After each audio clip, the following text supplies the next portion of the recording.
Good Chodesh, Parshas Noach, after all the building and all the anticipation, so it's finally time for Noach to go into the teva.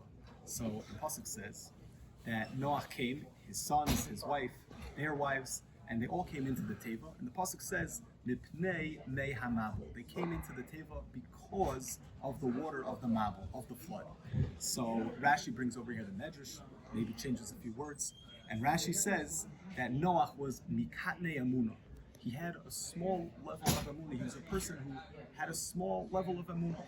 And Rashi says, Maamin Veino Maamin sheyavu hamabel. He believed, and he didn't believe the mabel would come. So the words of Rashi. Rashi continues, he didn't go into the teva until the floodwater came and forced him into the teva.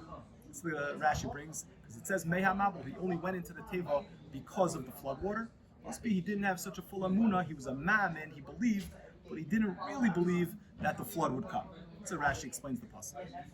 So it's interesting to think that Noach was told by Hashem, the flood is going to come and destroy the world.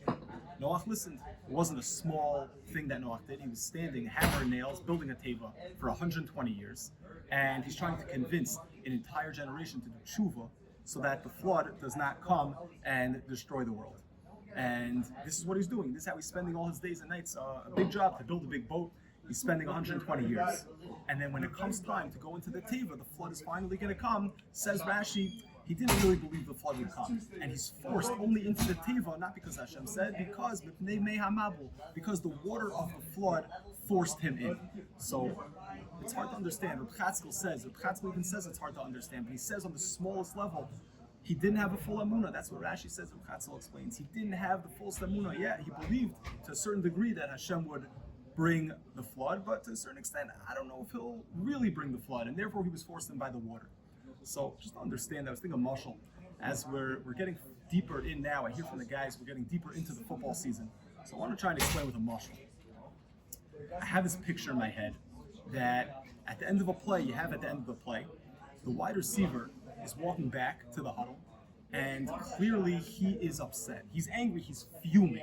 And he comes back to the quarterback and he gets in his face and he is screaming at his quarterback. Why didn't you throw me the ball? Why not? I'm open, I'm downfield, throw me the ball.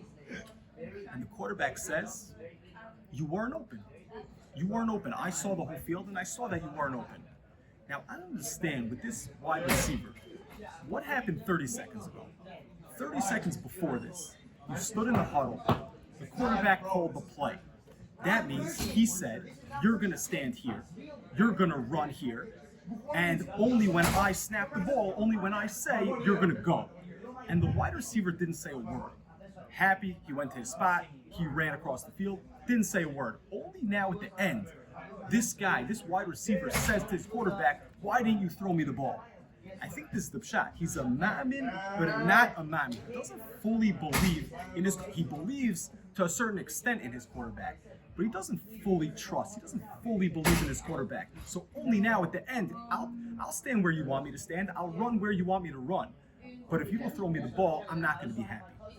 Obviously, of course, Chas V'Shalom, the wide receiver and Noach, these are obviously different worlds. But on the smallest level, to understand that Noach believed the words, if you just take the Rashi the way we see them, he was a Maamin, but it ain't no Maamin. He believed, but like Rashi says, he had to be forced in by the water.